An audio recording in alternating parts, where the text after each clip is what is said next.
Wabarakatuh. Alhamdulillah alladzi ja'ala lakumul arda firasha was samaa binaa wa anzala minas samaa'i ma'an fa akhraja bihi minas samarati rizqan lakum fala taj'alu lillahi andada wa antum ta'lamun. Asyhadu an la ilaha illallah dahu la syarikalah lahul mulku wa lahul hamdu yuhyi wa yumit wa huwa ala kulli syai'in qadir wa asyhadu anna muhammadan abduhu wa rasuluh akhrajan nas minadz zulumati ilan nur. Qala Allah ta'ala fil Qur'anil Karim a'udzu billahi minas syaitonir rajim bismillahirrahmanirrahim wal yahsal ladzina law taraku min khalfihim dzurriyyatan dhi'afan khafu 'alaihim falyattaqullah wal yaqulu qaulan sadida. Shadaqallahul azim. Yang kita hormati bersama Bapak Ketua Takmir, yang kita hormati pengurus pengajian Masjid An-Nur, dan juga seluruh jamaah yang dirahmati Allah. Banyak sekali nikmat yang diberikan oleh Allah kepada kita. Andaikan kita mau menghitung nikmat itu, maka tidak akan pernah mampu. Kata Allah, in ta'uddu nikmatallahi la tuhsuha.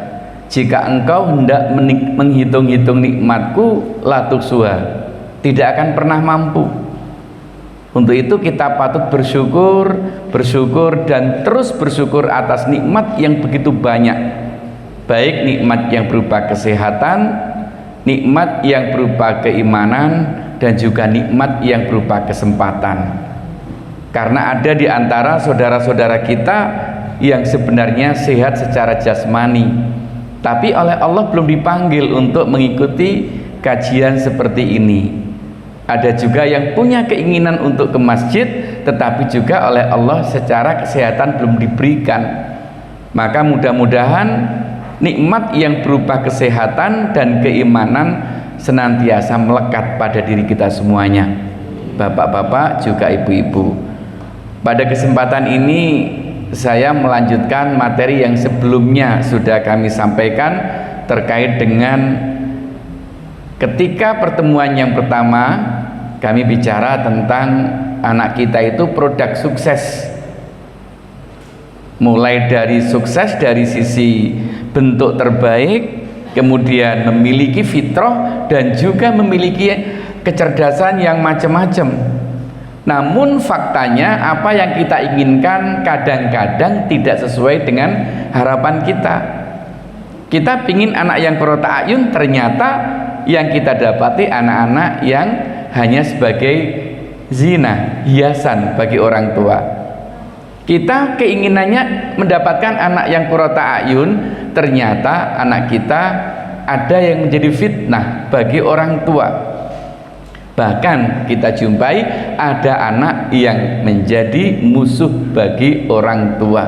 Na'udzubillah min dzalik. Mudah-mudahan anak kita semuanya ini hanya nomor satu, yaitu qurrata a'yun.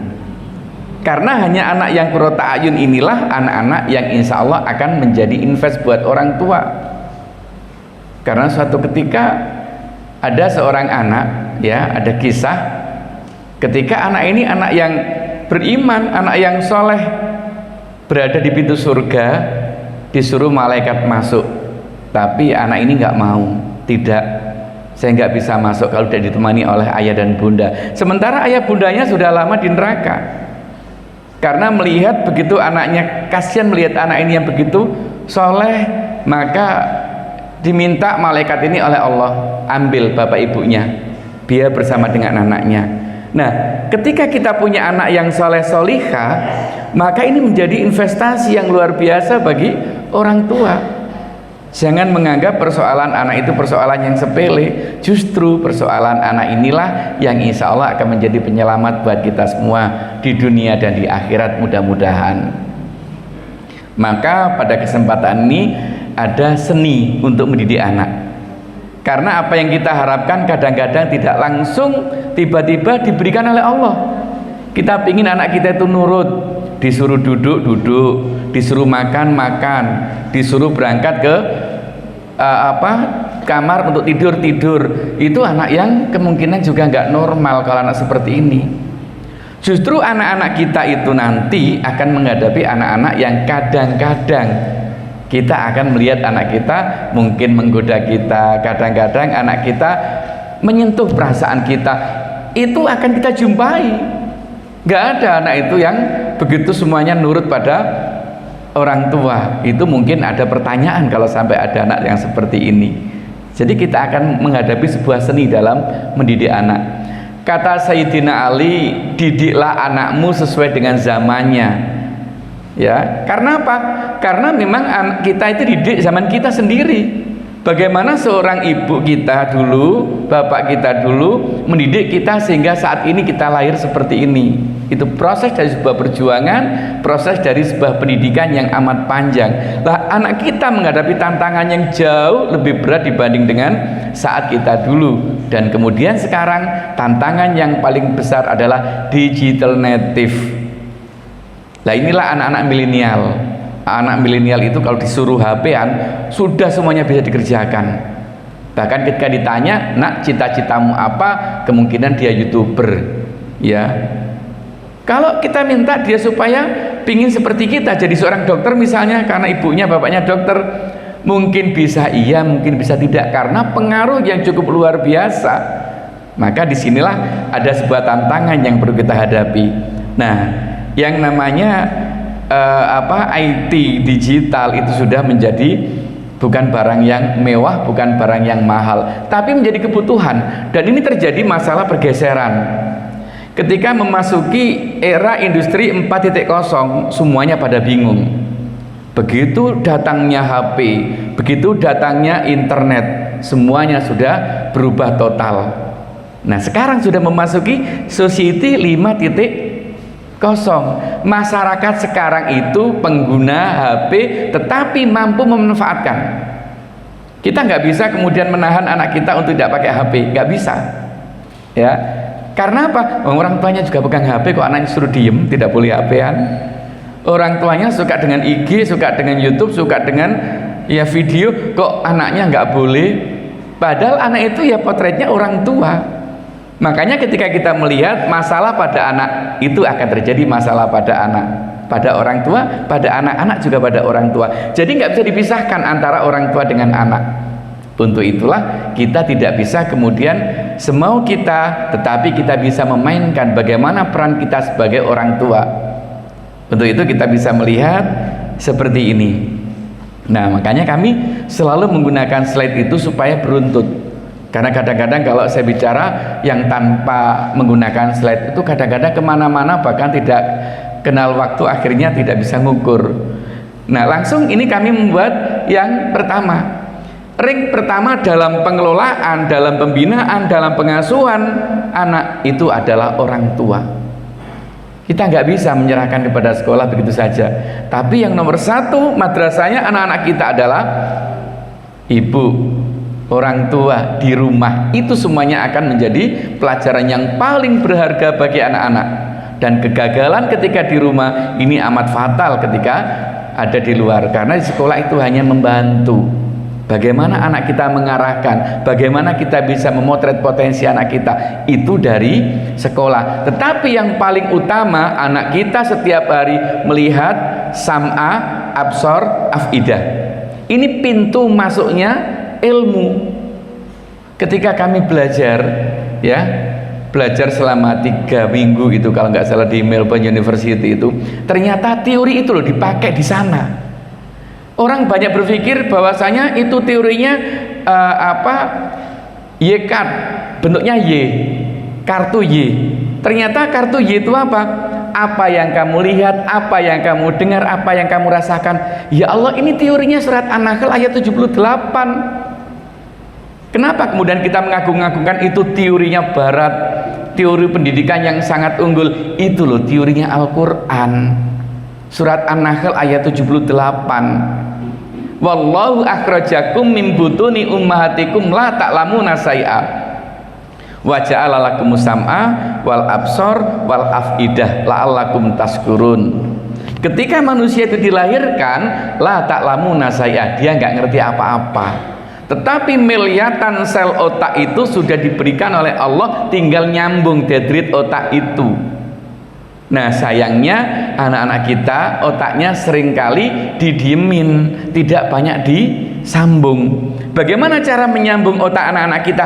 Banyak diajak ngobrol, banyak diajak bertanya, banyak dipeluk. Karena usia di bawah 8 tahun itu terbentuknya IQ anak.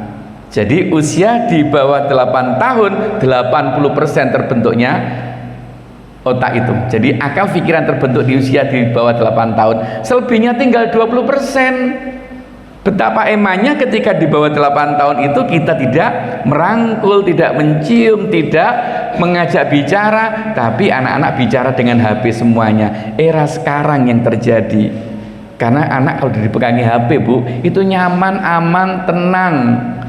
Nggak ada suaranya loh, meskipun 2 jam, asik. Nah ini yang terjadi, dan tantangan ini akan kita hadapi bersama. Di era globalisasi semuanya serba terbuka, maka bagaimana kita nanti akan bicara terkait dengan seni dalam mendidik anak itu. Ada seninya. Kadang-kadang kita jengkel, kadang-kadang kita bahagia, kadang-kadang kita tersenyum, kadang-kadang kita kemudian menangis. Maka seperti yang pertemuan yang lalu, setiap pagi awali dengan senyum. Kenapa? Senyum itu ciri bahagia. Kalau ada orang gak bahagia itu harus bertanya, karena remote kontrol kebahagiaan itu ada di tangan kita. Kalau ada orang gak bahagia itu berarti remote kontrol bahagianya dipegang orang lain. Mungkin dipegang anak, mungkin dipegang tetangga, mungkin dipegang oleh siapapun. Akhirnya kita tidak bahagia bukan karena diri kita, tapi gara-gara remote kontrol kita hilang. Penyebabnya itu tetangga, penyebabnya adalah anak, penyebabnya mertua, penyebabnya siapapun jadi penyebab. Maka kita kembalikan bahwasanya kebahagiaan itu milik kita. Jangan sampai remote kontrolnya dipegang oleh orang lain. Maka awali dengan senyum setiap pagi. Karena dengan tersenyum, hormon endorfin itu akan keluar, hormon kebahagiaan itu akan keluar. Dan itu yang membuat keluarga akan senantiasa bahagia, karena kita membiasakan tersenyum ketika bangun tidur. Itu kita lakukan. Dan itu keluarga. Saat bangun tidur, anak-anak kita ada di dalam keluarga. Maka ada pertanyaan, kenapa anak kita jauh dari rumah? Kenapa anak kita selalu menghilang dari rumah? Karena di rumah tidak ada kebahagiaan, merasa tidak nyaman, tidak punya komunitas yang sesuai dengan dirinya. Akhirnya dia punya komunitas yang lain. Maka di sini kita mencoba untuk memulai introspeksi diri. Baru masuk ke ring yang kedua. Siapa ring kedua itu? Guru. Kita titipkan anak kita kepada guru, tapi bukan sepenuhnya. Kita tetap harus banyak komunikasi, kita tetap konsultasi. Dan ingat, ketika ada permasalahan terjadi pada anak kita tidak kemudian mengambil alih. Karena semakin sering kita mengambil alih, maka anak kita tidak menjadi mandiri. Saya sering ketika ditanya oleh orang tua, saya sekolah itu sudah biayanya mahal, kok ada bertemu dengan masalah anak kita. Kemudian saya katakan, Bapak, Ibu, kalau anak Ibu nggak boleh kesentuh masalah, nanti suatu ketika saat dia harus mengalami kehidupan di masyarakat yang sesungguhnya, saat dia menghadapi masalah dia nggak bisa menyelesaikan. Karena apa? Semua masalah diambil oleh orang tua. Orang-orang yang sukses adalah orang-orang yang sejak kecil dilatih untuk bertemu masalah dan menyelesaikan masalah. Itulah yang perlu kita berikan kepada anak-anak kita. Para rasul itu karena sejak kecil dia menghadapi banyak masalah dan bagaimana cara menyelesaikan sehingga menjadi orang-orang yang tangguh. Nah, barulah masyarakat. Kita tidak bisa menyalahkan masyarakat sepenuhnya. Masyarakat heterogen, banyak macamnya. Tetapi yang paling utama adalah rumah. Kata kuncinya adalah orang tua. Maka sering saya katakan, ketika kita lagi kebahagiaan dengan suami, istri, bersenda gurau di mana mungkin lagi minum bersama, makan bersama, tampakkan kepada anak-anak kita. Kebahagiaan tunjukkan. Karena apa? Anak-anak kita itu akan bahagia ketika melihat orang tuanya bahagia. Saya yakin itu akan terjadi. Yang sering terjadi itu banyak orang tua menyembunyikan kebahagiaan itu. Tetapi ketika ada masalah ditampakkan pada anak kita. Padahal anak kita belajarnya dari sam'a, absor, afida, mendengar, melihat dan merasakan bagaimana kedamaian dalam rumah itu yang dilihat oleh anak-anak kita. Maka tampakkan itu semuanya. Nah, kemudian kami mencoba melihat dari sisi perkembangan ini. Insya Allah kemarin sudah kami singgung, tapi di sini akan kami ambil dari satu sisi saja terkait dari komunikasi. Karena di dalam menghadapi masa sekarang ini, era globalisasi, era disrupsi, banyak sebutannya. Kenapa disebut dengan era disrupsi? Disrupsi itu sudah tidak ada atau keteraturannya, sudah nggak karuan, nggak jelas. Yang tadinya kita tata, masya Allah sekarang sudah hancur.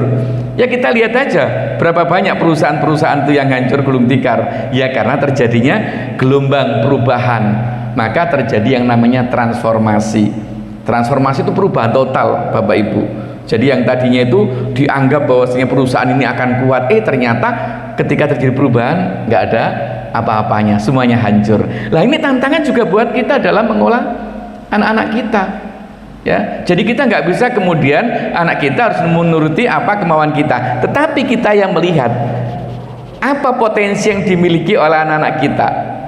Maka kemarin sudah kami sampaikan dari zaman dulu sampai nanti yang namanya panduan dalam mendesain anak-anak kita, panduan dalam pola pengasuhan anak-anak kita tidak berubah. Quran dan hadis itu tidak akan pernah berubah. Yang berubah hanyalah zaman yang tantangannya semakin berat, sehingga anak kita yang semakin berat menghadapi tantangan ini, dan juga orang tua lebih berat ketika kita menghadapi anak-anak kita saat ini dibanding dengan dulu orang tua kita menghadapi atau mendidik kita. Itu tantangannya. Maka bagaimana seni itu supaya kita tidak gampang emosi. Ya, jadi anak-anak ketika ada masalah itu seringkali orang tua juga terbawa emosi. Maka ini ada kata-kata kunci yang nanti akan kami sampaikan supaya nanti kita tidak terlena, terutama dalam hal komunikasi. Ada 9 komunikasi yang dicontohkan di dalam Al-Quran, Bapak Ibu, dan itu semuanya contoh-contoh kekinian yang bisa kita terapkan.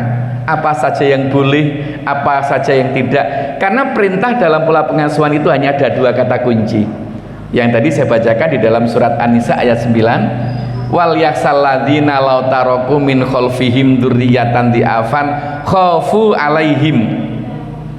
Jadi kita harus takut, hendaklah kalian takut. Ini perintah Allah. Kita harus takut meninggalkan generasi yang lemah. Ya, lemah ilmunya, lemah akhlaknya, lemah apa saja, ekonominya. Maka perintahnya cuma 2. Hendaklah takut kepada Allah, hendaklah kita senantiasa bertakwa. Falyattaqullah, bertakwa kepada Allah. Wal yaqulu qaulan sadida, ucapkan kata-kata yang tepat.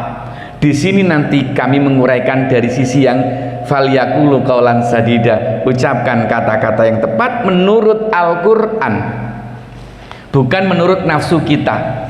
Pak, saya itu sudah nasihati loh Pak. Kapan Bapak Ibu menasihati? Saat anak itu lagi emosi Pak, saat anak itu bersalah, saat anak lagi masalah, anak lagi emosi, terus kita nasihati, gak bakalan masuk. Maka ada satu istilah yang sering saya katakan, tempa besis lagi panas dan tangkap basah kebaikan. Jadi ketika anak kita dalam keadaan kita santai, dalam keadaan kita tidak ada masalah, nah baru kita masuk untuk materi-materi untuk nasihat itu. Tapi saat ada anak bermasalah, kita panggil, kita nasihati, bukan nasihati hakikatnya itu memarahi yang iya. Iya enggak kira-kira Bu? Mungkin kita menyampaikan hal-hal yang baik, tapi muka kita Bu, tampak sekali kalau muka kita bukan muka yang baik, tapi muka yang emosi, muka yang marah. Kalau nggak percaya, ketika anak kita itu lagi naik pohon itu loh, sebenarnya anak kita itu ingin menunjukkan ke orang tua, Bu saya bisa loh naik pohon. Dia naik, terus orang tua bilang, nak turun, nak nanti jatuh. Gak bakalan turun. Saya loh bisa naik Bu, buktikan saya naik. Tapi coba kalau ibu bilang, ayo naik terus, naik terus, naik terus sana, kira-kira naik atau turun Bu? Turun. Padahal perintahnya beda loh. Yang pertama anak itu suruh turun, nak turun, nak nanti jatuh. Dia nggak bakalan turun, karena sebenarnya ingin menunjukkan ke orang tua, Bu saya bisa, jangan khawatir, saya lo bisa. Itu bahasa anak-anak. Tapi bahasa orang tua ketakutan. Tapi ketika orang tua menyuruh langsung, ayo nak naik terus sambil melotot mukanya, kira-kira dia naik atau turun? Saya mau tanya. Turun. Karena sebenarnya yang dilihat bukan perintahnya naik, atau perintahnya turun, tapi muka orang tua yang lagi serem itu yang dilihat. Maka ketika kita nasihati anak di saat anak kita bermasalah, di saat anak kita betul-betul ketakutan, kita nasihati, maka dia paling banter hanya dia neteskan air mata. Itu paling banter, tapi gak masuk. Makanya kenapa kemudian di dalam surat Luqman itu saat memberikan pelajaran, bukan saat anaknya bermasalah. Kalau kita lihat kisahnya Luqman tuh punya anak yang ya berpotensi untuk menjadi anak yang nakal. Tapi bagaimana seni Luqman itu mendidik anaknya sehingga dia bukan rasul, bukan nabi, tapi diabadikan di dalam surat Luqman. Itu kurikulum, Bu, dalam mendidik anak. Yang pertama dimulai dengan syukur. Coba lihat, karena rasa syukurnya Luqman itu diberikan hikmah syukur atas karunia anak. Kalau kita syukur, maka kita akan membuat tahapan-tahapan dalam pola pengasuhan anak. Kita menghadapi anak itu kita jadikan apa? Apakah dia ya biasa-biasa saja, anak saya sudah 3, sudah 4, sudah 5, itu menganggap anak sebagai makhluk yang biasa. Tapi ada yang menganggap ini karunia Allah yang luar biasa. Nah, ketika menganggap itu karunia, maka betul-betul ini akan dijaga dengan sebaik-baiknya. Ini amanah, tergantung persepsi kita ketika kita mendapatkan karunia anak itu. Mau kita jadikan apa, tergantung kita semuanya. Maka di sini kami mencoba dalam usia-usia ini, Bu. Nah, di usia ini kita bisa melihat, Masya Allah, ini ternyata luar biasa. Bahwasanya anak usia 0 sampai 7 ini dalam komunikasi itu cerita. Maka ketika kita menghadapi anak di saat era globalisasi ini, di era digital native ini, maka 3 yang harus kita perhatikan. Yang pertama, kita didik anak kita sesuai dengan zamannya. Kita nggak bisa menggunakan cara seperti dulu orang tua kita mengajari itu.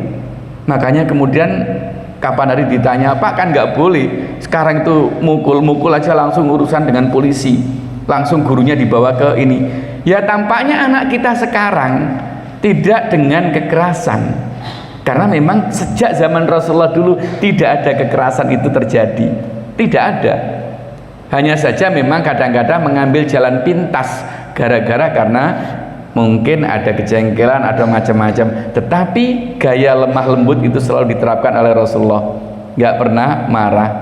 Ya, ini yang perlu diperhatikan. Dan hati-hati juga, sekarang ini banyak pengaruh-pengaruh TV itu. Saya kemarin sempat ditanya, ya, karena saya tergolong suami yang kadang-kadang harus patuh sama istri, ya. Kemudian ada bilang, sampai teman ada bilang, Bapak itu yang di film itu, yang suami-suami takut istri gitu ya. Nah, kadang-kadang, Bu, kalau orang itu nggak ngerti tentang agama, seorang suami kemudian menghormati istri, khawatir terhadap istri. Kalau saya nggak takut sama istri, takut sama siapa? Istri orang? Ya nggak mungkin lah. Kemudian saya katakan, Bapak Ibu hati-hati. Karena apa? Film suami-suami takut istri itu sebenarnya menghancurkan umat Islam. Pernah dengar, Bu, kisahnya Umar bin Khattab? Umar bin Khattab itu pernah dimarahi sama istrinya habis-habisan. Ya mungkin karena ada kesalahan, mungkin ada kesalahpahaman. Tiba-tiba ada sahabat juga begitu. Dia kok dimarahi sama istrinya. Dan ketika dimarahi sama istrinya, kemudian mencoba lapor kepada Umar bin Khattab. Padahal Umar itu yang gagah perkasa, yang pokoknya kalau ada yang menyinggung sama Umar, habislah.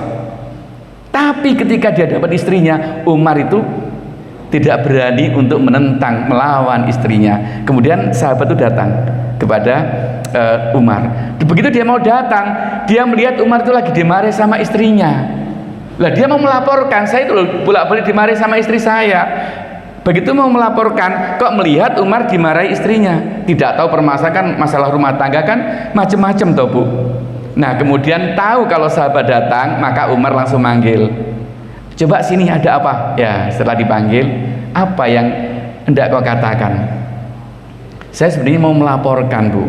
Saya itu mau menyampaikan, Pak, mau menyampaikan bahwasanya saya itu sejak kemarin lagi dimarahi sama istri. Terus bagaimana untuk menyelesaikan? Tapi saya melihat jenengan juga dimarahi sama istri juga diem saja.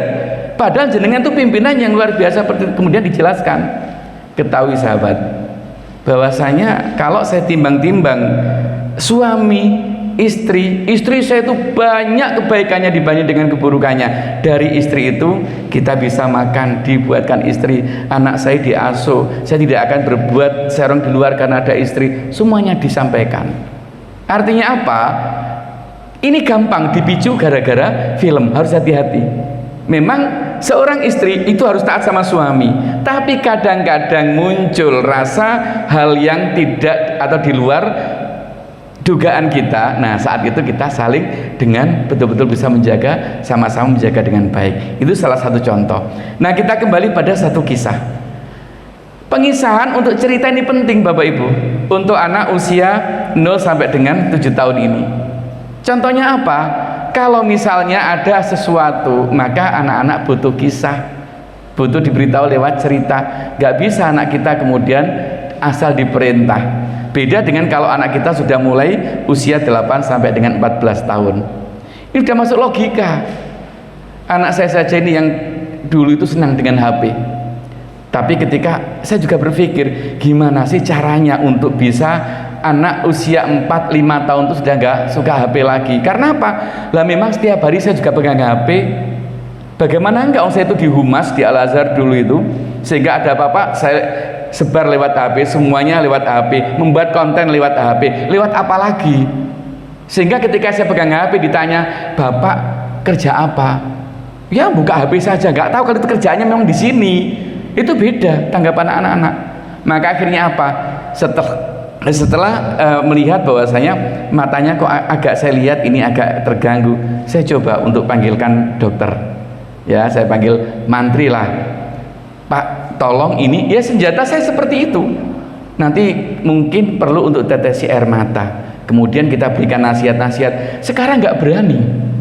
Karena apa? Ketika dia tahu bahwasanya ini nanti akibatnya seperti ini nak, untuk kamu. Tapi kalau untuk orang lain, untuk yang lainnya biasanya nggak mau. Tapi kalau coba lihat itu matanya seperti apa. Dia ketakutan dengan kesehatan. Ternyata anak-anak itu butuh logika. Tidak kemudian jangan pakai ini nggak boleh. Tapi anak butuh kenapa kok nggak boleh? Nah, untuk kenapa yang tidak boleh itu yang perlu untuk mendapatkan jawaban.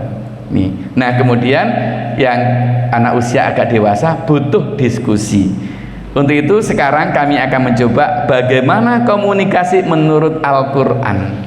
Ini langsung akan kami coba diskusi lebih banyak di sini. Yang pertama ada istilah qaulan sadida. Ucapkan kata-kata yang tepat. Itu ada di dalam surat An-Nisa ayat 9 yang tadi saya baca di dalam mukadimah. Apa artinya? Saat kita bicara dengan anak kita, itu qaulan sadida itu dibutuhkan. Kalimat-kalimat yang tepat diksinya dan tepat waktunya. Kadang-kadang begini Bu, kita menyuruh anak kita saat anak kita lagi bermain, lagi bersenang-senang, kemudian kita menyuruh, apalagi menyuruhnya tanpa menggunakan kata mohon maaf dan disampaikan kepada teman-temannya. Anak juga punya rasa malu Bapak Ibu. Saat anak bermain, kemudian kita menyuruh anak kita panggil dari dalam tanpa datang ke teman-temannya, "Maaf ya nak, ini mau saya apa?" Nah, itu kita panggil. Tapi kadang-kadang kita asal bicara saja dan anak saat itu saya malu. Kenapa kok orang tua kok teriak-teriak manggil saya? Itu namanya tidak tepat waktunya, juga pilihan katanya tidak tepat. Nah, di sini kita seringkali mengatakan, "Pak, saya itu ingin membahagiakan anak dengan saya ajak ke Malang, ke Jogja, kemana-mana." Sementara saat anak kita bahagia, lagi bermain-main, kita ganggu. Seringkali terjadi seperti itu. Nah, kapan waktu kita itu menyuruh anak, kapan waktu kita itu harus betul-betul bisa membiarkan anak kita lagi bersenang-senang, itu yang dibutuhkan. Sehingga yang tadi saya katakan di dalam desain usia tadi, anak usia 8 sampai dengan 12 tahun itu sudah punya aturan. Maka kita pun harus punya aturan ketika sudah berbicara dengan anak-anak kita. Ini Allah yang mengatakan, ya, lebih baik tidak bicara jika kata-kata dirasa berpotensi menyakiti atau mengubur mimpi pendengarnya. Kata-kata itu persoalan sepele loh Bu, tetapi itu dampaknya nggak bisa ditinggalkan. Kalau kita disakiti orang saja, itu seperti paku itu kita tancapkan ke pohon, kita tarik bekasnya masih ada, gak bakalan hilang. Maka disinilah kita harus hati-hati ketika berbicara dengan anak-anak kita. Ini seni dalam komunikasi. Kapan sih saya ngomong dengan anak, dan kata apa yang tepat saya pakai untuk anak-anak saya ini? Itu penting sekali, ya. Maka di sini ada aturan yang perlu untuk digarisbawahi, yang perlu dibiasakan. Pilih kata-kata yang bagus. Karena kata-kata itu yang tidak bagus itu melekat dan tidak akan pernah hilang sampai kapanpun.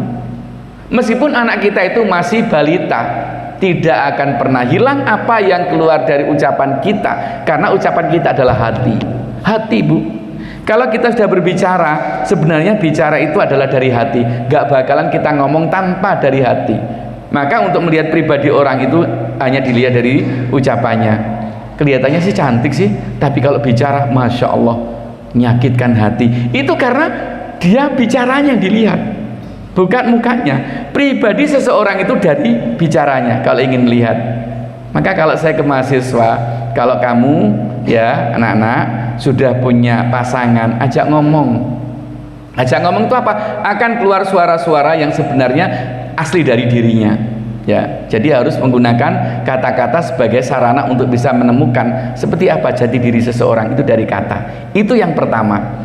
Kemudian ada yang kedua, ucapkan kata-kata yang berkesan. Semuanya dari Al-Quran. Kami tidak menggunakan istilah-istilah yang dari psikolog, dari orang-orang pinter. Nah, ini Quran yang mengatakan.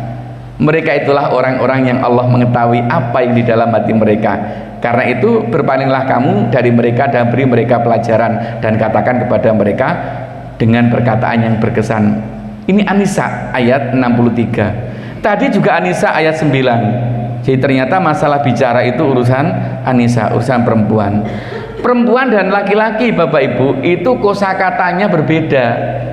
Kalau perempuan itu dalam satu hari punya kosakata 21.000, ya. Tetapi kalau bapak itu hanya 7.000, selisih 3 kali lipat. Maka kalau ada seorang ibu cerewet, itu wajar, namanya ibu kosakatanya lebih kok. Tapi kalau bapaknya cerewet, itu ya aneh. Itu saja sebenarnya. Maka itu harus difahami oleh bapak juga. Kalau kita lihat ibu itu cerewet, lah ibu loh kosakatanya 21 dalam apa hitungan psikologi. Ya kalau kurang kan berarti ada yang terpendam. Akhirnya ibunya mungkin ngenes gara-gara setiap ngomong dibentak, setiap ngomong nggak boleh. Akhirnya apa? Ya lumrahnya itu hilang. Karena memang dalam penelitian 21.000 kosakata itu dimiliki oleh seorang ibu dalam sehari. Bapak hanya 7.000. Jadi lebih sedikit kalau bapak-bapak. Oke. Nah, di sini ucapan yang berkesan. Ketika kita itu mengucapkan, maka ucapkanlah kata-kata yang tidak banyak tapi berkesan. Itu penting.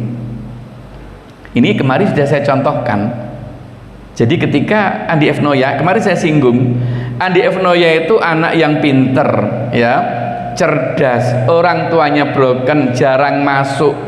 Nah, ketika Andi F. Noya ini dianggap oleh gurunya pinter, diikutkan lomba siswa berprestasi kelas 4. Ketika ikut lomba, Andi F. Noya bilang, Bu, saya kan jarang masuk.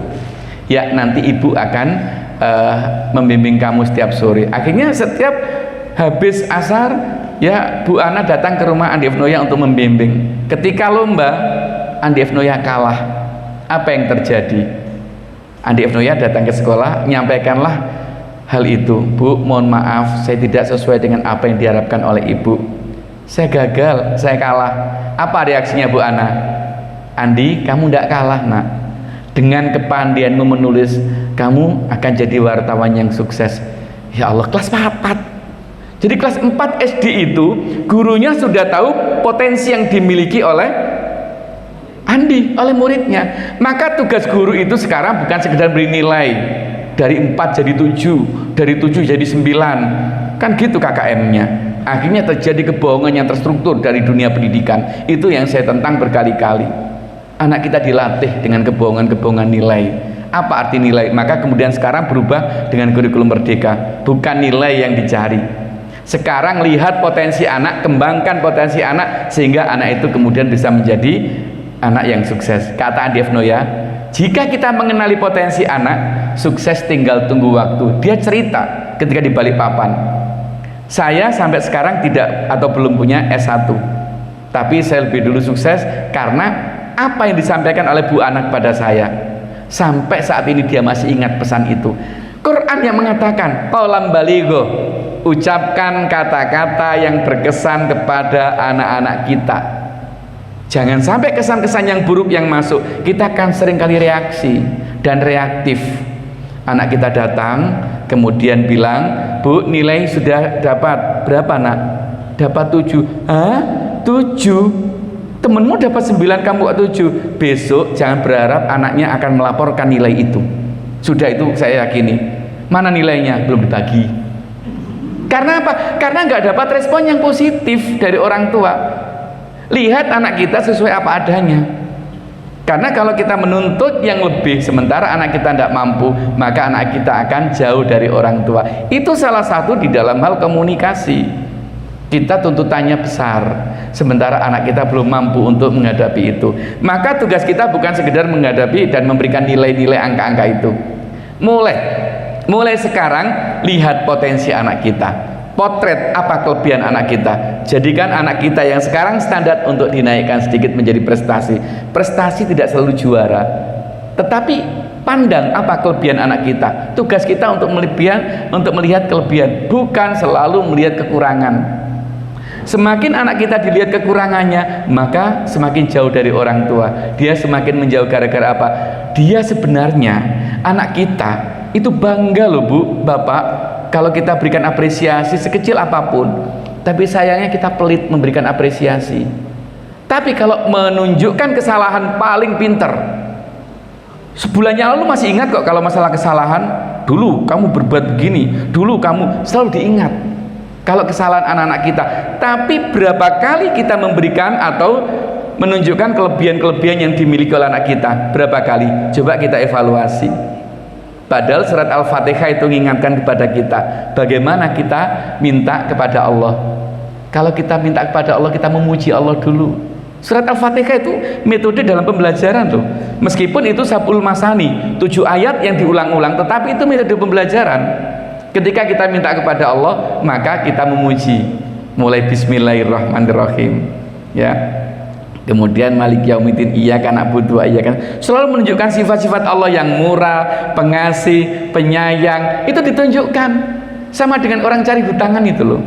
Ketika lihat ada orang kok, kalau di sini kan nggak ada. Kalau dulu ibu saya suka cari hutangan, karena dari dulu memang keluarga yang tidak mampu. Tapi kalau gak mungkin kita tuh langsung tiba-tiba, tapi biasanya ada pendahuluan dengan sedikit menyampaikan kelebihan-kelebihannya, baru disampaikan. Nah, seperti itu model bagaimana kita mendidik anak kita. Tidak selalu hanya melihat kekurangannya. Semakin kita potret kekurangan anak kita, maka semakin bertambah kekurangannya. Hari ini dia punya kekurangan ini, besok akan menemukan kekurangan yang lain. Karena paling pandai kita tuh dan paling gampang mencari kesalahan orang lain, termasuk anak kita. Tapi melihat kelebihan itu yang susah, tetapi itulah seninya di dalam mendidik anak-anak kita. Hari ini apa ya kelebihan yang dimiliki oleh anak, dan kira-kira sore nanti habis sholat nanti akan kami berikan apresiasi. Kamu tadi luar biasa. Termasuk ketika anak kita bersalah. Mungkin saat kita ada masalah ditanya sedikit tapi tidak dihabiskan saat itu. Kemudian ada solusi di saat anak kita dalam keadaan bisa untuk menerima itu. Maka kita satukan dulu. Kita reaktif yang seringkali terjadi menghadapi anak-anak kita bermasalah, sudah langsung reaktif, kayak langsung mau perang sama anak, gara-gara ada emosi yang paling muncul seperti itu. Oke, ini yang kedua. Karena ini nanti 9 yang kita sampaikan, mudah-mudahan sampai ya. Jadi kata-kata positif itu yang perlu kita keluarkan ke anak kita. Biasakan menyampaikan hal-hal yang baik untuk anak kita. Kata Allah itu ya dalam hadis qudsinya, prasangka Allah itu sama dengan prasangka hambanya. Jadi kalau kita berprasangka baik terhadap anak-anak kita, Allah pun akan berprasangka baik terhadap anak kita. Tapi kalau kita setiap hari prasangka kita buruk sama anak kita, jangan berharap Allah berprasangka yang baik. Gak kalah nyambung, gak bakal nyambung. Maka mulai sekarang kita lihat, kita mencoba, kita potret hari ini apa sih kelebihan anak kita? Anak kecil tuh Bu, mainan yang namanya tek sekarang ya. Anak saya tadi saja itu, saya lagi buka HP, anak saya tek ya sudah bisa tek gini aja, hanya sekali ini saya nggak melihat, sudah nggak konco sama ayah. Kenapa? Hanya saya nggak lihat loh, hanya itu, karena saya lagi konsentrasi di HP untuk ngirim sesuatu, hanya karena nggak lihat. Bahkan ketika dia mengajak mainan saja, anak kecil itu, kita seringkali pura-pura jumbul, kaget. Iya, kalau kita biasa-biasa, anak malah nggak respon dengan baik. Nah, artinya apa? Itulah seninya. Bagaimana kita bermain sandiwara dengan anak-anak kita ketika anak kecil itu butuh respon, butuh diajak guyon, tapi kadang-kadang kita menganggap Allah itu nggak lucu. Menurut kita nggak lucu, Bu.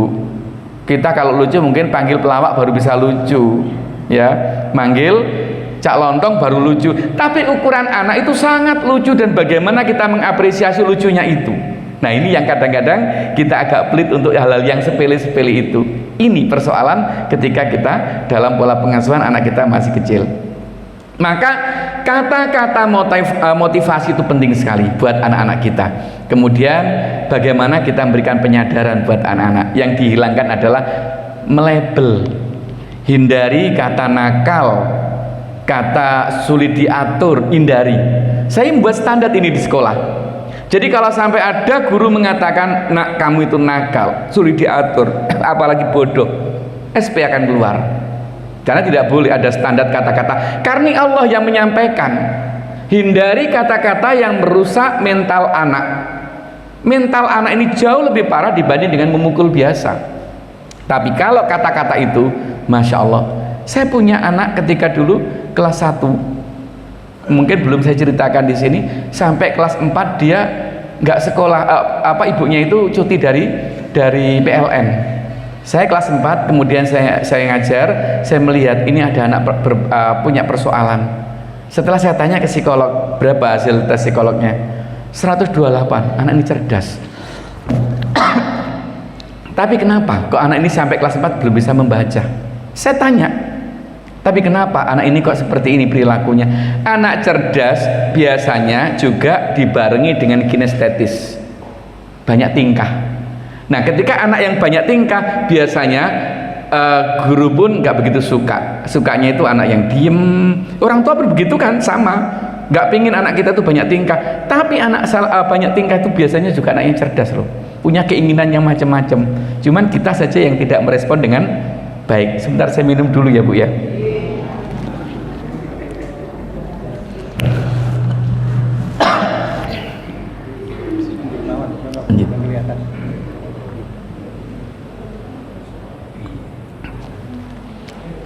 Nah, jadi itu yang perlu kita hindari. Membandingkan anak jangan. Dengan adiknya saja loh jangan. Kamu loh gak seperti kakakmu Sena, kakakmu itu loh rajin. Itu artinya saat itu ibu telah membangun permusuhan antara adik dengan anak. Bukan masalahnya, tapi gara-gara kakak, gara-gara adik, saya nggak punya pandangan baik di mata orang tua. Ibu membenci aku gara-gara kakak, ibu membenci aku gara-gara adik. Maka terjadilah permusuhan saat itu. Hanya gara-gara membandingkan saja. Hindari kata-kata membandingkan adik dengan kakak, apalagi dengan anak yang lain. Kalau kita ingin membandingkan, bandingkan dia dulu dengan sekarang. Nak, dulu kamu rajin sholat, sekarang kok enggak.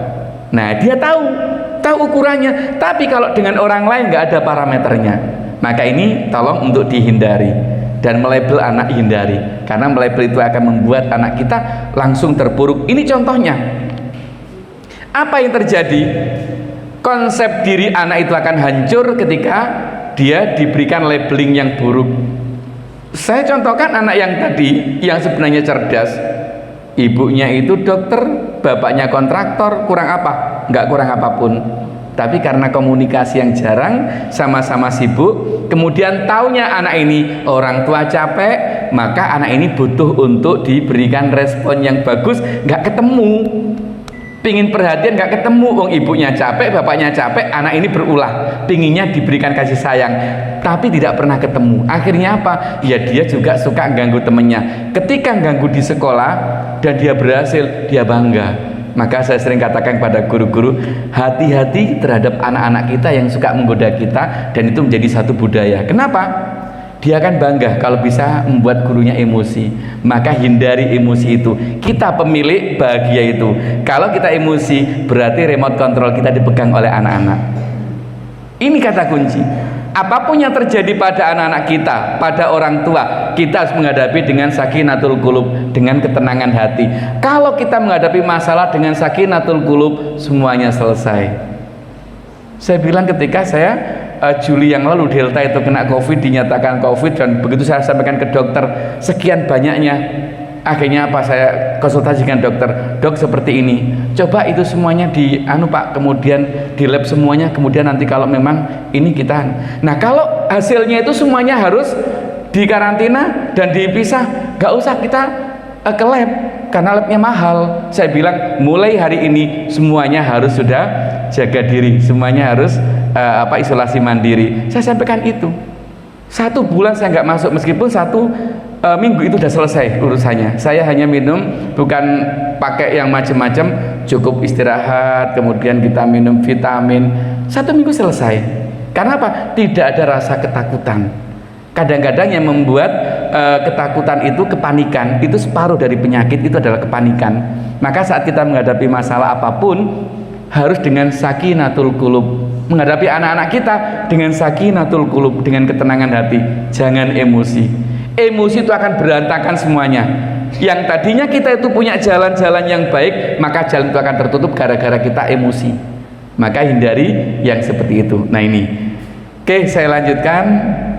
Yang ketiga, ucapkan kata-kata yang menyenangkan, qaulan maisura. Nah itu ke anak-anak kita. Ya Allah, ternyata dari komunikasi saja kita bisa introspeksi diri. Apakah selama ini saya juga mengucapkan kata-kata yang menyenangkan? Paling tidak meskipun anak kita jauh, kita masih say hello, kita berikan motivasi, kita berikan ucapan-ucapan yang membuat dia itu senang. Lah itu dibutuhkan. Termasuk guru. Saya sering katakan matematika itu sulit loh. Ya sulit sungguhan karena kata-katanya nggak menyenangkan. Coba kalau dibuat yang menyenangkan, dibuat cara-cara yang membuat anak kita itu tidak ketakutan, itu bisa lebih mudah lagi. Nah, kita yang membuat itu semuanya karena kita tidak memahami seperti apa sih Quran itu dalam konsep komunikasi, sehingga disejajarkan antara takwa dan komunikasi itu 2 hal yang tidak bisa dipisahkan. Falyattaqullah walyaqulu qaulan sadida. Hendaklah kalian takut kepada Allah dengan takwa dan dengan komunikasi. 2 hal tidak bisa dipisahkan. Kita rukuk, sujud, sholat itu sudah nggak pernah telat, malam juga nggak pernah terlambat, tapi mulut kita yang nggak terjaga sama saja. 2 hal ini nggak bisa dipisahkan. Maka saya katakan dalam pertemuan ini adalah bagaimana kita komunikasi menurut Al-Quran. Qaulan maisura, ucapkan kata-kata yang menyenangkan buat anak-anak kita. Gak usah ngancam-ngancam anak, tidak usah menakut-nakuti sehingga anak-anak kita nanti menjadi anak yang ketakutan, gampang takut, ya. Apalagi dengan kata-kata yang mencelakai, itu sangat berbahaya. Seorang ibu itu keluar kata-katanya dari hati, dan apa yang keluar dari hati ini akan sampai tembus pada hati anak-anak kita. Maka ketika hati kita yang kita ucapkan melalui ucapan kita itu ucapan-ucapan yang sejuk sampai pada anak-anak kita dengan kesejukan itu. Tapi kalau kita tidak membiasakan itu, baru bangun sudah ngajak gegeran, itu juga ada. Ribut mau berangkat sekolah, ribut semuanya. Ini belum gara-gara terlambat bangun, akhirnya rame. Berangkatnya nggak tenang.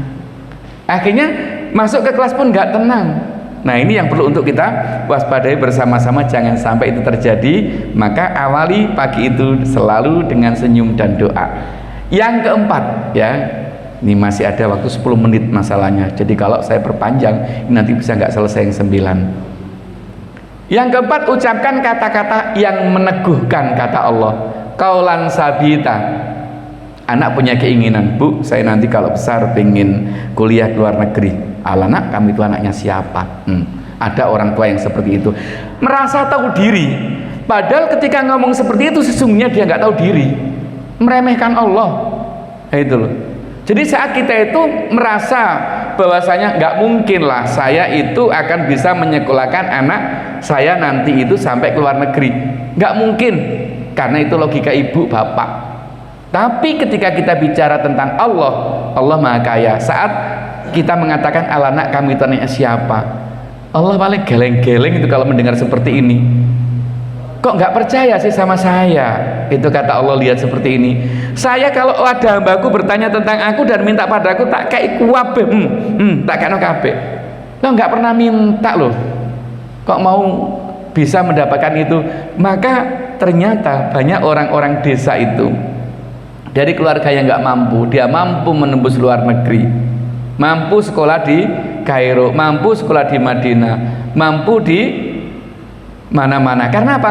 Karena kekuatan doa dari orang tua dan keyakinan dari orang tua itu, bukan karena kekayaan orang tua. Banyak orang tua yang kaya anaknya gagal pun banyak karena kekuatan dengan qaulan sabita, ucapkan kata-kata yang meneguhkan buat anak-anak kita. Surat Ibrahim ayat 27. Nah, kalau kamu nanti ingin keluar negeri, kamu usaha nak.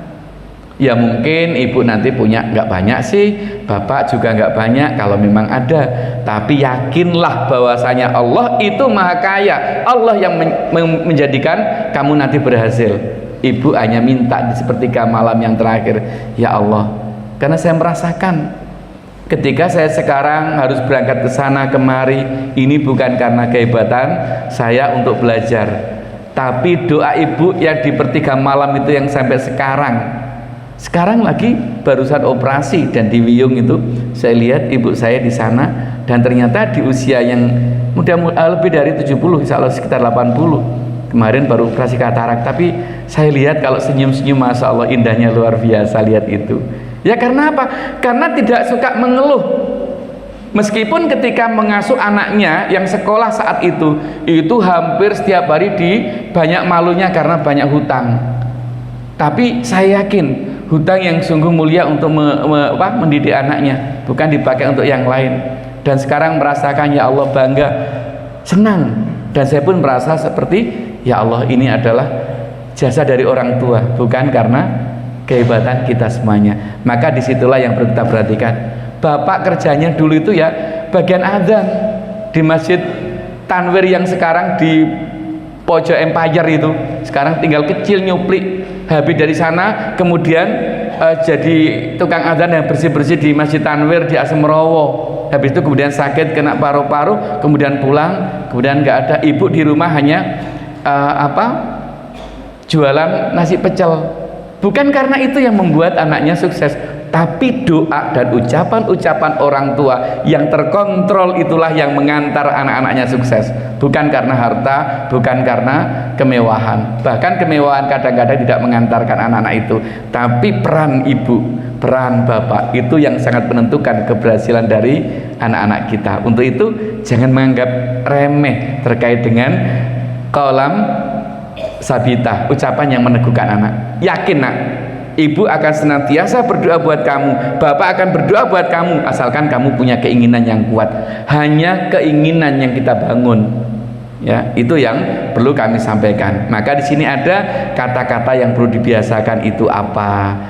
Kita bangun buat itu semuanya. Ini persoalan ucapan loh Bu, tapi itu pengaruhnya melebihi perilaku-perilaku yang lain sampai Allah menyandingkan dengan takwa. Falyattaqullah walyaqulu qaulan sadida. Maka karena disandingkan ini, maka saya mencari sampai ketemu ada berapa dalam Al-Quran tentang qaulan-qaulan itu. Maka kemudian kami coba untuk kami kupas ini, karena banyak yang tidak paham terkait dengan komunikasi, padahal itu sangat menentukan. Sekali kita mengucapkan kata-kata dan kata-kata kita salah, tersimpan dalam memori jangka panjang anak kita. Sudah nak, daripada sekolah itu biayanya mahal, nggak usah sekolah saja, nggak sekolah sungguhan anak kita, karena kita tidak bisa mengontrol ucapan-ucapan kita. Nah itu yang perlu. Maka sampai sekarang pun begitu untuk anak saya. Ya ini waktunya bayar. Paling-paling jawaban saya, kapan nak terakhir? Itu jawaban saya.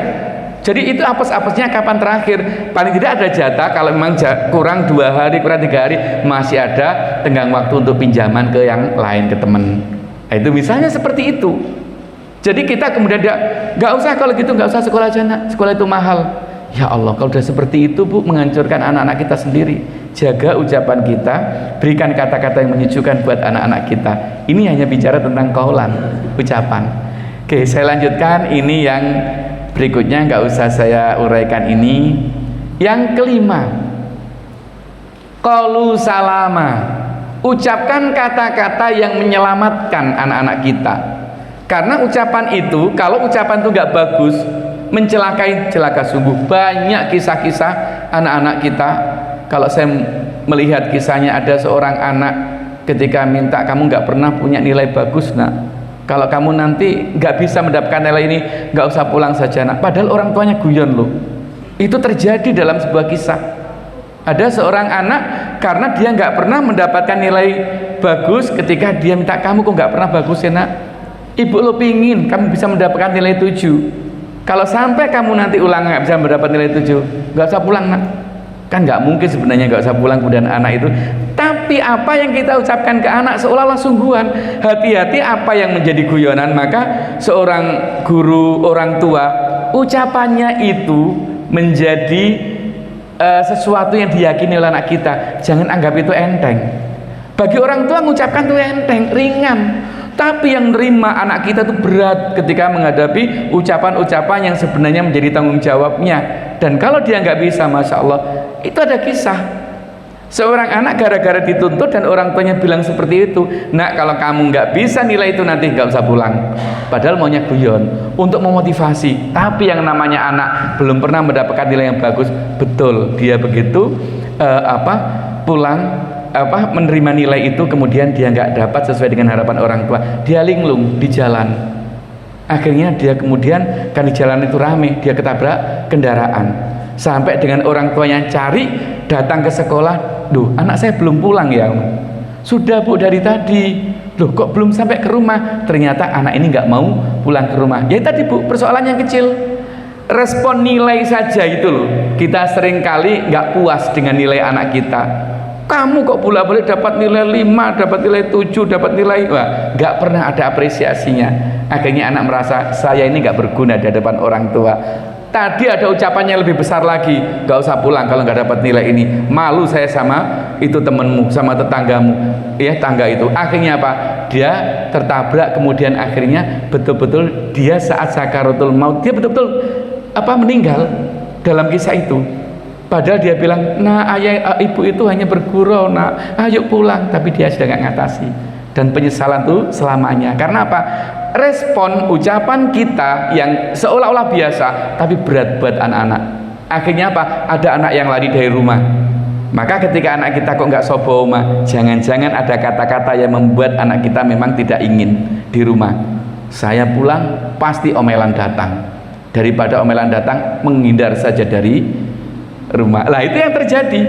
Maka ini yang perlu untuk kita evaluasi, apa yang saya perlu kontrol supaya jangan sampai terjadi pada anak-anak saya nanti. Oke, itu yang kelima. Ya, ini saya beri tambahan lagi untuk 3 lagi. Yang 6, ucapan yang lemah lembut, qaulal layyina. Itu perintah Allah, bukan perintah saya. Ya. Jadi termasuk di dalam surat Luqman.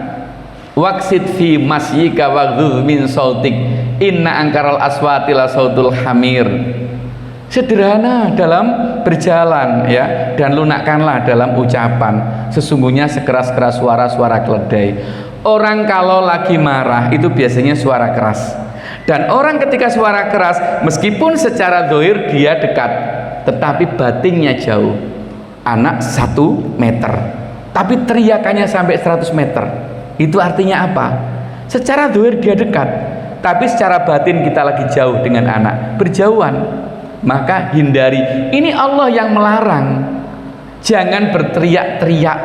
Kalau teriakan itu nanti kepada anak-anak kita, itu bisa mematikan hatinya. Ada satu contoh saya melihat di dalam tulisan di internet, di Kepulauan Salomon itu ada budaya di Pasifik itu. Ada budaya ketika ada orang yang hendak menebang pohon besar dan pohon itu sulit ditebang, maka mereka rame-rame naik pohon. Kemudian pohon itu dimaki-maki habis-habisan, maka dalam waktu 40 hari rontok daunnya kemudian mati. Itu kisah di Kepulauan Salomon. Kami baca di artikel. Dan ada penelitian yang ingin kami sampaikan. Saya tulis dalam sebuah buku, ditulis oleh Dr. Azharo Emoto. Diteliti, Bu. Karena apa? Apa yang ada di dalam Al-Quran nggak ada yang bohong, semuanya benar. Maka orang-orang yang di luar negeri, teori barat yang mengatakan, oh ini teorinya hebat, semuanya lihat di Quran ada. Hanya kita yang belum mengkaji apa isi Al-Quran itu. Kita lihat karangannya, bukunya Mas Haru Emoto itu. Dia membuat ada tulisan, ada air itu dibagi. Yang satu air itu sebelah kanan, satunya di kiri. Yang sebelah kanan ini diberikan doa-doa, diberikan pujian, diberikan kata-kata yang lemah lembut. Tapi yang satu dimaki-maki, dimarahi, diberikan kata-kata yang buruk. Akhirnya ini dimasukkan dalam sebuah kristal. Nah, sama-sama dimasukkan dalam sebuah kristal, setelah difoto. Ternyata hasilnya foto ini. Nah, ini foto dari hasil penelitian itu. Ternyata ketika anak kita sering kita lempari dengan kata-kata yang buruk, maka kristalnya hancur seperti ini. Itu bukti dari buku, penelitian ilmiah, bukan dongeng, tapi buku yang ditulis oleh Dr. Azharo Emoto. Saya baca dalam buku itu. Ya, kemudian saya ambil gambarnya, saya lihat ini buktinya. Quran itu ketika menyampaikan informasi tidak ada yang bohong, semuanya benar, tinggal kita teliti saja. Kadang-kadang neliti jarang, jangankan neliti, baca aja sak sempate kadang-kadang, tapi nggak di sini, Bu, di tempat yang lain. Ya, kalau di sini kan enggak toh? Ya, enggak, insya Allah di sini selalu baca dengan baik kok. Ya, dan mengkaji dengan baik. Termasuk ini mengkaji. Kajian kita bagaimana terkait dengan komunikasi. Ini baru bicara tentang komunikasi. Maka ketika muncul kalimat-kalimat yang bagus, maka jadilah seperti liontin ini.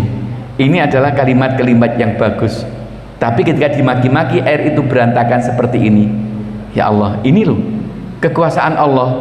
Jadi diteliti oleh orang Jepang. Kita nggak pernah neliti, cukup kita terima ini saja. Tapi diteliti terkait dengan ucapan-ucapan yang tadi saya katakan. Nah, kamu cantik, terima kasih. Kamu tolol, berantakan kena kamu tolol. Maka hati-hati ketika kita menanamkan kata-kata itu kepada anak kita, berantakan hatinya. Ya, ketidakbahagiaan muncul dalam foto itu. Kemudian kamu cantik, terima kasih. Maka ada kata-kata yang patut untuk kita budayakan. Karena hasilnya ini buku yang saya ambil, ya. Dan itu hasil penelitian ilmiah. Hasil penelitian ilmiah ini mengambil dari Quran, bukan dari dongeng. Maka kebenaran itu hak. Maka saya sampaikan, hati-hati kita di dalam bertutur. Inilah komunikasi seni untuk anak-anak kita. Yang ketujuh, nah, ucapan yang santun, ya, qaulan ma'rufah, hai istri Nabi. Ini pesannya pada istri Nabi. Padahal istri Nabi sudah nggak ada sekarang. Kitalah kalau ingin menjadi pengikut istri Nabi, perempuan-perempuan penghuni surga, maka ini yang dipesankan. Hai istri Nabi, tidaklah kamu seperti wanita lain jika kamu patuh. Karena itu maka janganlah kamu tunduk dalam pembicaraan sehingga berkeinginan orang yang ada penyakit dalam hatinya berbuat serong padamu, dan berkatalah dengan perkataan yang santun. Nah, permasalahan serongnya seseorang, ya, itu karena dimulai dari perkataan-perkataan yang nyerempet-nyerempet bahaya itu loh, Bu. Dan ini larangan.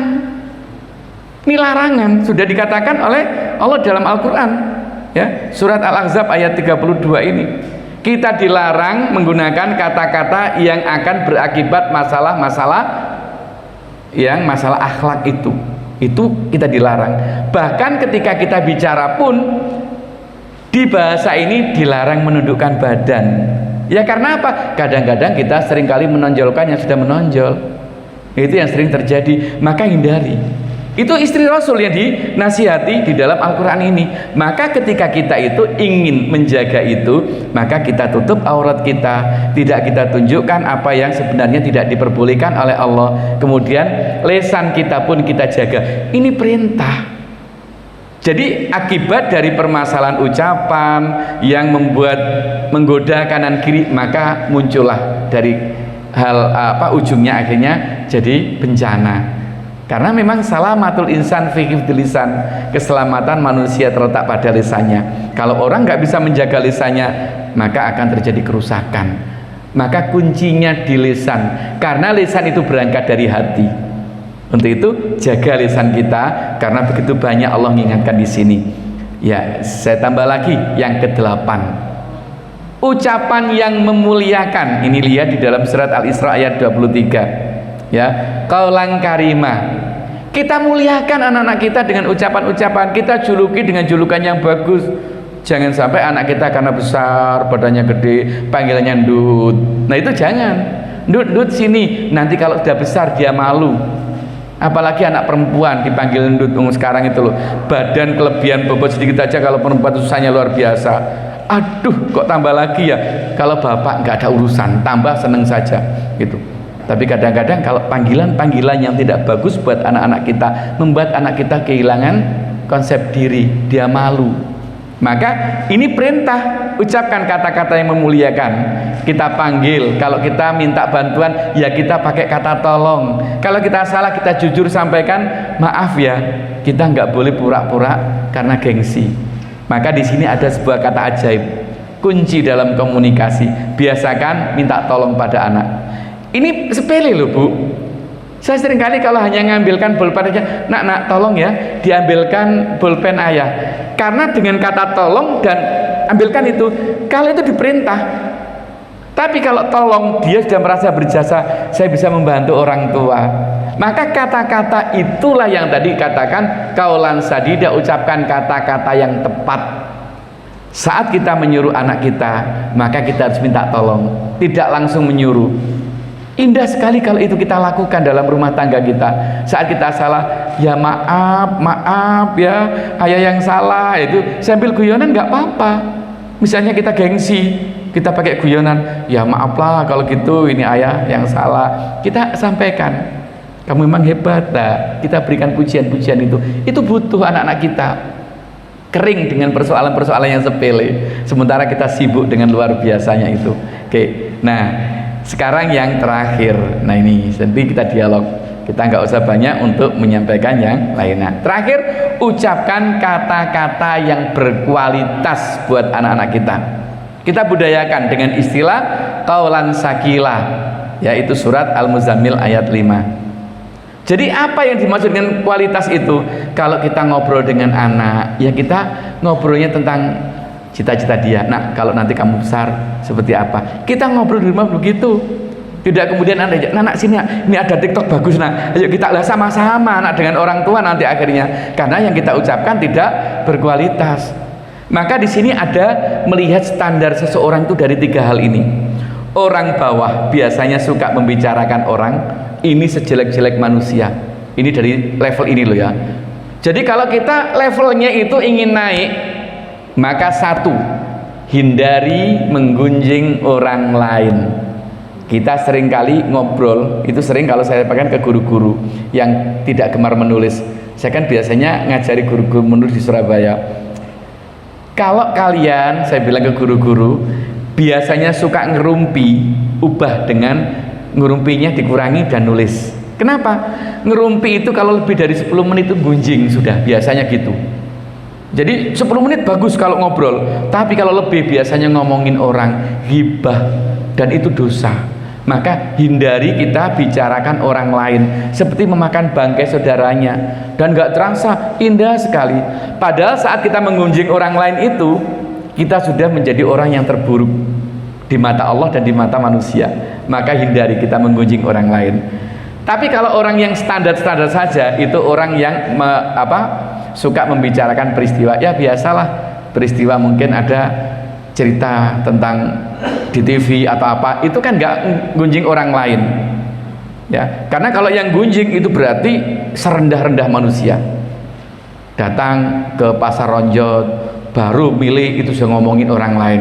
Itu lo barusan membeli baju baru, nggak tahu siapa yang belikan, kok bolak-balik gonta-ganti. Itu aja lo diurus kadang-kadang itu. Nah ini persoalan-persoalan yang sebenarnya membuat kita dosa. Sudah jaga mulut kita. Kita boleh melihat kekurangan orang, tapi jangan dibicarakan ke orang lain. Kita boleh bicara, tapi nggak boleh membicarakan ke orang lain. Ya Allah, orang itu kok. Nah, kita perasaan saja nggak apa-apa. Tapi jangan sampai itu ke orang lain yang membuat kita ghibah. Kita menunjukkan orang. Allah itu loh maha menutup aib kita. Jujur Bapak Ibu, Andaikan Allah tidak menutup aib kita, saya nggak berani ngomong di sini. Saya nggak berani. Kenapa? Begitu banyak salah yang saya lakukan, tetapi Allah menutup aib kita semuanya. Coba kalau aib kita dibuka sama Allah, apa yang terjadi? Saya mau jujur, ya, siapa orang di sini yang sempurna, nggak punya salah? Tapi Allah itu maha menutup aib. Maka kita pun begitu, kalau ada saudara kita itu ada masalah, kesalahan, maka tutup aibnya. Kalau kita yang punya masalah, jangan ceritakan ke orang lain. Kenapa? Orang lain itu punya kawan dan kawannya punya teman. Akhirnya panjang, ceritanya kemana-mana. Tapi ketika kita punya masalah, Allah sudah memberikan solusi. Wa idza sa'alaka ibadi anni fa inni qarib ujibu da'watad da'i idza da'ani falyastajibuli wal yu'minu bila alam yarsudun. Apabila ada hambaku bertanya kepadaku, aku dekat dan aku akan mengabulkan hambaku yang berdoa padaku. Yang mau berdoa ini, yang mau. Maka kemarin saya sudah sampaikan ada doa yang wajib untuk kita baca. Doa apa kemarin? Rabbana hablana min azwajina wa dzurriyyatina qurrata a'yun waj'alna lil muttaqina imama. Itu doa untuk keselamatan keluarga. Kita mohon kepada Allah supaya suamiku, istriku, anakku menjadi qurrata a'yun dan menjadi pemimpin bagi orang-orang yang bertakwa.